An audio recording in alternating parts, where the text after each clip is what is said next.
There's a cat over here. There's a cat over there. And the wrong one died. And the wrong one died.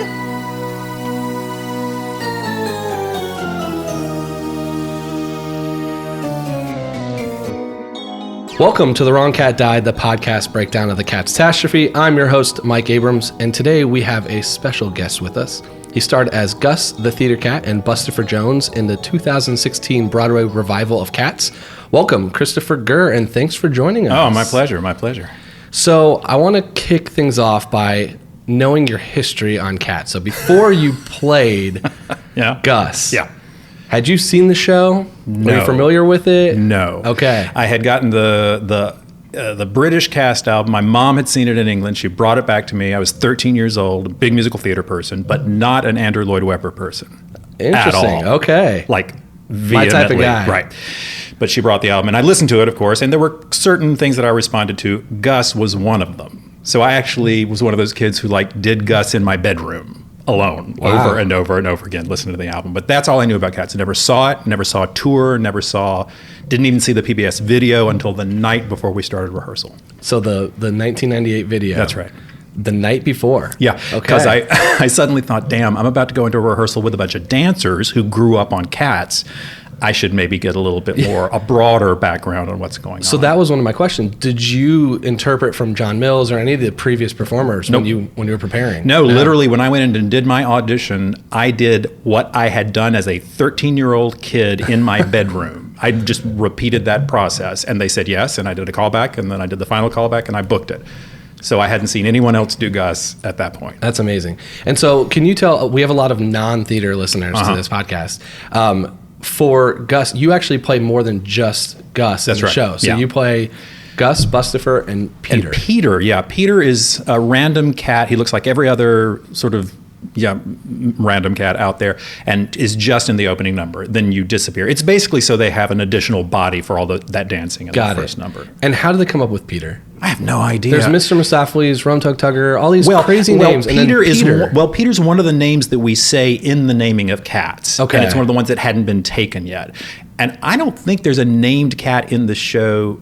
There's no random names. It had to have been out of the T.S. Eliot original text. And Peter is one of those names. Okay, so that's a T.S. Eliot question. Yeah. How did Peter end up with all the rest of these? Right, who knows? And so, of those three characters, which was your favorite? Oh, Gus. It's gotta be Gus? Gus. I love Gus. Yeah, absolutely. Well, he's an actor, for one. Yeah. He's a character part, what we would call a character part in theater. He's not the hot, young, sexy one. He's kind of broken down. He's got a lot of history to him. Yeah, definitely Gus. And how did you play the parallels between the two? Because Gus is, the very quiet, emotional character, and then you've got Bustopher, who's just kind of comes in with this, at least in the movie, with the big spoon. And totally, and he's got a lot of bravado. Well, the thing that they have in common is that Bustopher is not really of the tribe. Mm-hmm. Bustopher is passing through. He is above all of these cats. And while I think Gus probably started as a part of the tribe, his age has kind of pushed him so far to the periphery that he too is kind of not a part of the tribe. He's not a cat who you see all night who all of a sudden steps forward. We've never seen Gus at all until he is brought on stage to sing his song. Wow. Yeah. Okay. So when you think about, you've definitely been a part of the show. When you think of all the characters, you've played three. Yep. Who's your favorite? Not of those three, just in the show. And then who's your least favorite? I'm asking characters, not people you're performing with. Yeah, not people I'm performing with. Absolutely. Carbuckety is the cat who I would say is my least favorite. Okay. Both, and mainly that's as I'm sort of responding a little bit as if I were Gus, because Carbuckety is one of the young cats. It's super athletic. It's one of the tumble tracks. And so it's always very noisy, moving very fast. I find that very irritating. So Carbuckety is my least favorite. Favorite is really tough. I mean, I'm a big fan of Grizz. Oh, I'm missing the freaking obvious because it's so close to me. Jelly Lorem is my favorite cat because Jelly Lorem takes care of Gus. Yes. Yeah. Sings a lot of the song with you. Yeah, and in fact, in the production, Sarah Ford, who played Jelly Lorem, I could not have done my performance had she not been there. So yeah, totally Jelly. Amazing. So I want to ask you about some of the rumor mills that I've read, because your characters have some very interesting ones. Oh, really? So the first is, there is a lot of rumors about what I would call the cat's family tree. Oh, yeah. Do you have any insight into who is actually... Who's daddy? Yeah. I mean, Bustopher seems to be the answer for a lot of that, or at least he's lovers with most of them, it sounds like. Yeah, well, I mean, the female cats seem to carry on when Bustopher hits the property. So I'm assuming that he has gotten around to several of the lady cats. Yeah, there's a lot of swooning. Okay. I think the only other cat who gets swooned over in quite the same way is Tugger for totally different reasons. For sure. I mean, basically, Bustopher's a sugar daddy. You know, he's a high class. He's got white spats on. He's dressed in a tuxedo. And he goes to strip clubs. He goes to really nice clubs. Totally. So there you go. No, it's clear that it's gentlemen's clubs. Yeah. Which is crazy, again, to think about. So I do have another piece that... So you listened to the soundtrack as a 13-year-old, but you didn't go. No. What is your opinion on parents bringing children to the show? I heard what you said in the first episode. It's a freaky show. Well, let me tell you what I thought when I sat down that night before the first rehearsal and finally loaded in a DVD. I called a friend of mine who lived in the neighborhood, loaded in the DVD, poured myself a bourbon, sat there, watched the whole thing. And at the end, I turned it off and went, huh. So Cats appears to be 2 hours of soft porn, punctuated by 3 kitty numbers, like children's numbers, and 3 contemplations on death and dying. Yeah. But essentially, it's 2 hours of soft porn. Right? So... And they're in the audience. Yeah. And they're running all over around, you, and they're dressed in practically nothing. Yeah. But there's those kitty numbers. There's enough. I mean, I don't think they didn't cynically set off to build a thing that would make everyone in the family happy. But what they did was they built a thing that would make everyone in the family happy. There's some truth to that. Yeah. There's also a lot of rumors that this is why there are significantly more furries in the world. Is because of cats? It's because of cats. Oh, I'd never thought that thought before, but I totally buy into that. Yeah, right? I mean, when I first heard of furries, the first thing I thought was, it's like cats. It's like, it's a cats convention. It's the Rum Tug Tugger song. Sure. And the Cavity song. Done. Are the two. Sold. That are. I believe that. So I'm curious now, I'm assuming you've seen the trailer for the new movie. Yeah. And what are your thoughts? Actually, NPR called me up and asked me this question. NPR? Uh-huh. Big Cats followers, I guess so. Somebody over there is a Cats follower and had me on Twitter. I'll tell you exactly my experience of watching it. I was at the Neil Simon Theater when it dropped. I was watching the Cher show. Wow. And I came out and my phone blew up. Like, have you seen the trailer? Have you seen the trailer? Yeah. I was like, I don't want to see this effing trailer. But I went home, poured myself a bourbon, watched the trailer. And I was like, oh, that's good. Oh, that's too bad. Oh, my God. Oh, well, that's wrong. Oh, God. Well, that's strange. That doesn't look finished. I mean, it was just like every emotion you could have. My biggest thing was the minute Judi Dench said an actual line of dialogue, I thought they're cheating. Because in Cats, you don't get to speak actual words. And clearly they've written some lines, some like language for these cats to speak to make the story clearer, which I think is cheating if you can't do it with the songs. So do you believe the story is clear? There's a lot of debate on that in general. What, you mean if you just sat down at Cats and watched it? If you just watched. Oh, God, no. Absolutely no. I think it's a Rorschach test. It's, you watch it, and then what do you think just happened? Yeah. That's what I think it is. So how do you interpret it? Well, it's hard because I was actually... Well, that's funny because I did watch the video before Trevor talked us through the building of the backstory. What did I think? Well, I essentially thought it was soft porn, kitty numbers, and contemplations on death and dying. I'm still unconvinced that what we watch at the end there is a cat being subjected to death. One of the best responses we got from a little girl who saw the show, she thought... Great parenting. Right? Is that she thought that everybody else that we were all already dead in cat heaven, and that Grizz was actually sent back to live again, is what she thought she had just seen. Wow, that's kind of dark too. Oh, I kind of think that is hopeful. It's like, so the ending is, and you get to live, as opposed to, and you get to die.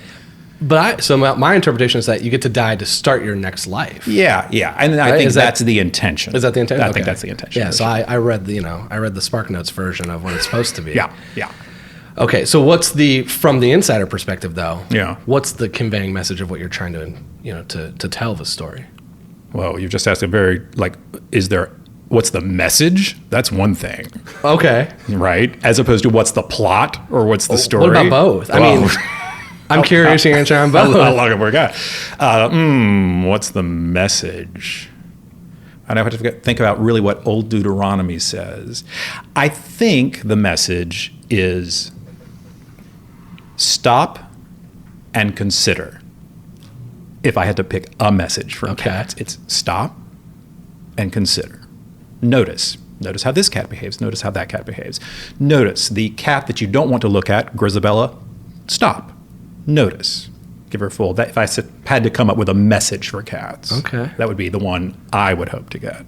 Okay, interesting. And then, I kind of like that. And then the plot is a bunch of cats get together in a junkyard, and one is blown to heaven. That's there you go. That's the plot. I view it as my interpretation. My plot was that I'm watching some ABC singing show. Yeah, like a competition show? A competition show, like the X Factor or The Voice or American Idol. And Old Deuteronomy is one of the 4 judges, the only of the 4 judges. Yeah. And each one comes up on stage and sings their song, and they get voted on and off by America, and one at the end wins. And instead of $1 million and a Vegas show, they die. They get to ride a tire into heaven. Yeah. Okay, I buy that. And they belt out their, the last number to sing win. For your, like lip sync for your life, right? Yeah, Sing for your life. Yeah. Okay. It's an interesting message. I had never thought about it that way. I just think about what, and this is stuff, who knows if it actually gets across the footlights, but Trevor Nunn, who was the original director, was our director, and who really wrote the story behind the whole piece. Mm-hmm. That event that you talked about in your first episode, I think about Deuteronomy sitting there on the tire. Well, in the old days before selfies, no one went up and took a picture with Deuteronomy. Deuteronomy simply sat there and meditated for that entire time. He sat there and thought about what he had just seen, which is the moment where the tribe rejects her for the first time in a really harsh way. And he sits there and thinks for 20 minutes about, how do I solve this problem of this tribe acting this awful way to this one cat? I thought I was going crazy. No. Because I did not believe that an actor in a performance would give up their intermission. Right? To sit up there like they and take asked the guy. selfies with every single person that walks on stage. Yeah, how about that? It's a big part of the casting. And Quentin Earl Darrington, who was our original Deuteronomy, you couldn't have picked a better man for that job. To be able to sing that role the way he sang it, act the role the way he acted, but most importantly, to handle that intermission event. Every night. Every single night. That's crazy. Yeah. So I want to go back to the rumor mill. Great. There's one from New York. Okay. That has very little writing on it. Okay. But it's between Rum Tug Tugger and Skimbleshanks.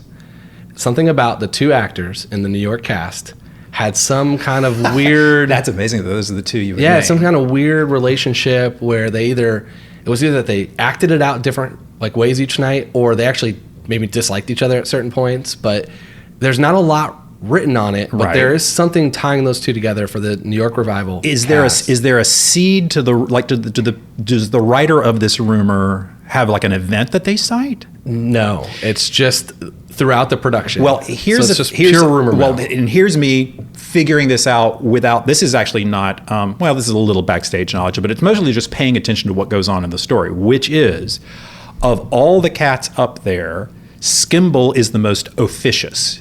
Rules are the most important to Skimble of anybody up there. Okay, right. I want to come back to that. Okay, so cross your fingers and remember that. The person who says F the rules is Tugger.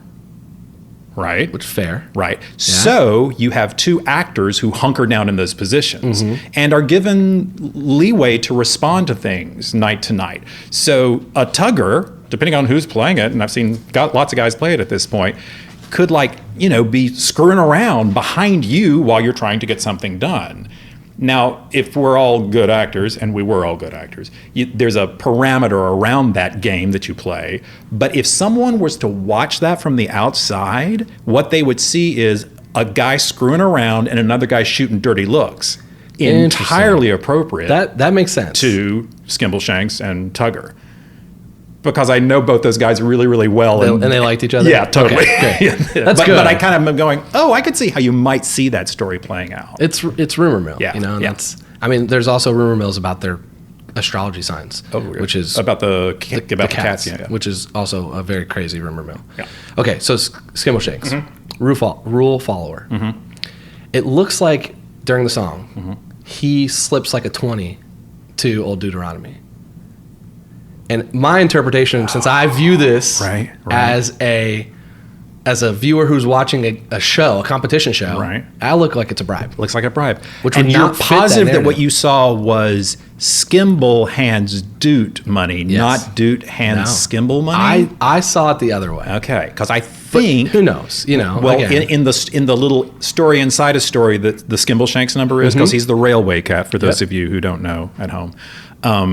So he's like the conductor of a... Which is a really cool. Oh, it's great because we set, build a you train. build the train and and it's all yeah. great. But I think I'm not on stage for this, and it was many years ago.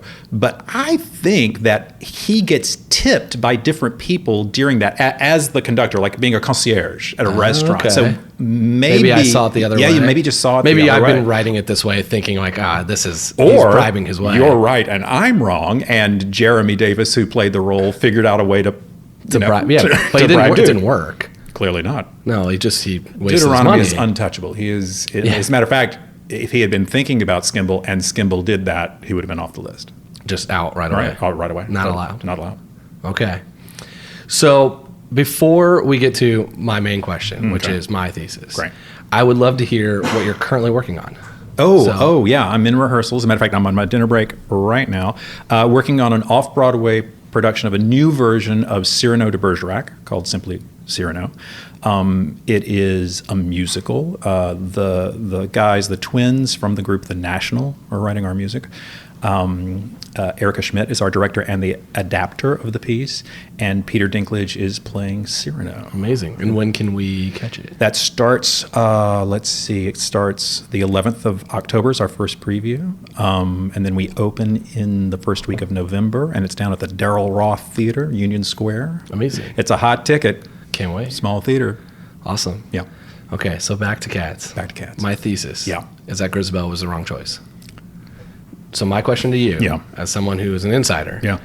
do you either agree or disagree with me? And if so, I will say there is a large team Gus. There on is the a large internet. team, Gus, I know. Who would you pick and why? I always thought that, I'm going to come at it from the Gus perspective. I always thought that Gus was dragged on into the junkyard to tell his story. And first, he's very, very feeble. He can barely get through it. And then as his memories come back to him and he starts to enjoy it and he tells the story, I think Gus uses up his very last bit of life doing the number. My contention is Gus does his number, then Gus crawls under a car and dies. And there's no coming back. And there's no That's the coming end back. of That's Gus. the end of that. Okay. He's had as many lives as a cat is allowed. Yes. And that was, and actually, Q and I, as the actors playing Gus and Doot, spoke about that, so that there was an understanding between us as actors that there was it wasn't like he was passing over me. He understood. I was ready. I was tired. Yeah. Please don't make me do this again, kind of thing. Yeah, you were done. Okay. Yeah, I was done. Okay. So there's that. I guess I'm for Grizz. I mean, who else is? I mean, the thing about I think you want to send someone who's broken. Like, you don't want to send someone who's in their prime. That's Right? debatable. Or you don't want to send a kitten, because kind of what we had kittens, we had young adult cats. We had kittens, we had teens, we had young adult cats, and then you kind of had your older. And again, this is where the layers of Cats is bizarre. Right. Because that doesn't come across in the No, show of very course well. not. Where are the two, Demeter and Bumblerina, who sing? Those are adult, Cavity? full adult cats. Okay, right. that makes Who sense. have a past. Well, that also makes sense when you watch that number. That's right. They better be adults. Yeah, they better be adults. Right. Okay. Yeah. So you are in Team Grizz. I mean, I got no problem with it being Grizz. And I'm not sure who I would send instead of. I think there's a lot of choices. Well, like who? Rum Tug Tugger. I mean, he's a showstopper. See, I don't want Tugger to be rewarded, because I come down on Tugger's irritating. See, you don't like him. Okay. No, I find Tugger to be irritating. So all the female cats disagree with you. Oh, of course they do. Right. I mean, if I felt it was like truly a reward to go, then I'm gonna plump for Jelly. I think Jelly Lorem. Yeah? Yeah. And it's kind of a comment how it's like when life in the show as the actor and then life in the show as the character combined.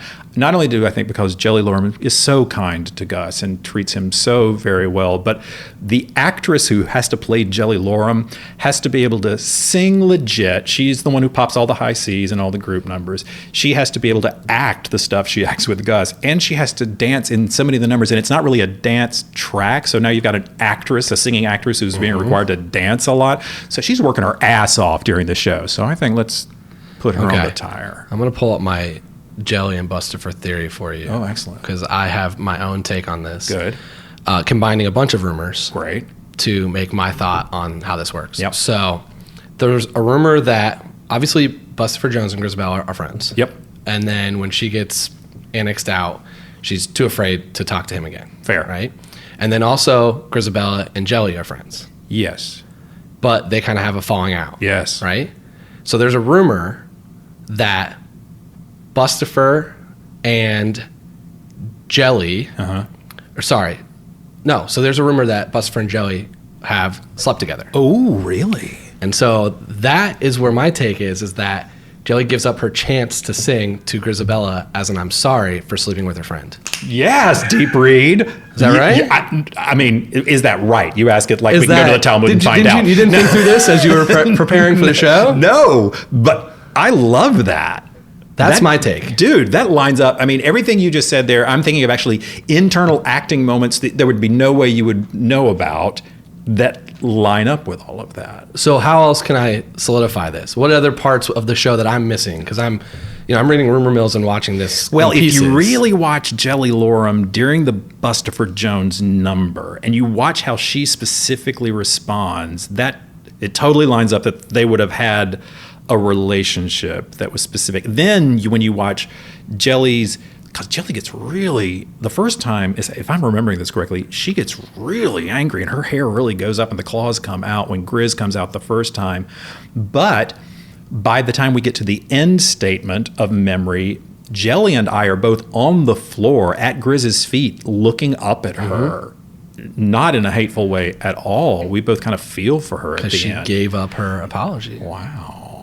That's my take. I like your deep read here. That's what happens when you research this show way too much. It's also what happens when you don't have the wrong kind of baggage in your head to begin with. That's very true.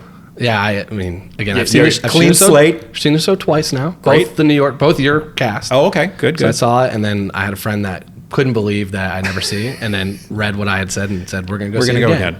And so that's my 2 times, and now I'm religiously watching the 1998 movie. Oh, yeah. To catch up and make sure I've got all the angles coming through here. Cool. It's interesting though. So now there's a difference between that movie and what we did because we had the Andy Blankenbuehler in who sprinkled his own stuff inside those stories. And there's been some takes, like there's been some differences too. Like there was the London Street Cat version of Rum Tug Tugger. Yeah. Which was a terrible decision. Yeah. I'm so glad we didn't do that. Yeah. No, I mean, you brought back the original. Kind of went back to the Terry Mann version of it.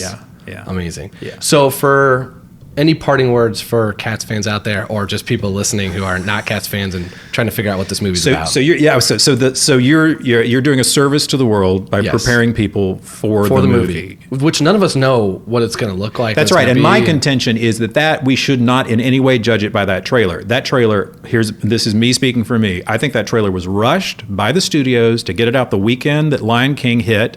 I think the director had nothing to do with that trailer. Interesting. I really do. And it launched the same day as Top Gun, which I thought was an interesting choice. The Top Gun trailer. Interesting. They both happened both within dropped an on the same hour day. of each other. Huh. But I'm pretty sure the Cats one is tied to, they wanted it in the Lion King. In the Lion King. Yeah. Yeah, and it doesn't feel quite like the play. The trailer doesn't for me. No. Which makes me wonder what they're going to do. Yeah. Well, here's what I would say to people about going to see the Cats movie. It's what I say to people about going to see everything. Just go and get on the ride and take the ride. Don't think too much about it beforehand. Just go carve out 2 hours of your life, get a soda, popcorn. Some popcorn, pour some M&Ms into the popcorn. Yeah. It's the best way to do it. And just go on the ride. I would say stop and consider. Dude, call back. Yes. I guess that's what I'm saying is just take the time. So. Just stop and consider it. Yeah. Well, I'm really looking forward to it. I can't wait. I think a bunch of us from the cast are all going to go together. You should. Yeah, I think you should go to the premiere. Why are they not inviting you to the premiere? Oh, please. There's a big difference between movie people and theater people. Decimal points and other things, too. Well, thank you so much. This has been amazing. Oh, my I appreciate pleasure. you coming on the podcast. I love it. And tell us, how can we follow you on Instagram, social? Oh, yeah, it's very easy. Christopher Gurr, Gurr, all one word. That's Instagram and the Twitter, and ChristopherGurr.com is the website. And check me out. Awesome. Thank you again. Thanks, brother. Appreciate it. To follow along, you can subscribe on Apple Podcasts, Spotify, Stitcher, or anywhere else you listen to podcasts. Follow us on Twitter and Instagram @TheWrongCatDied, or check out our website, thewrongcatdied.com.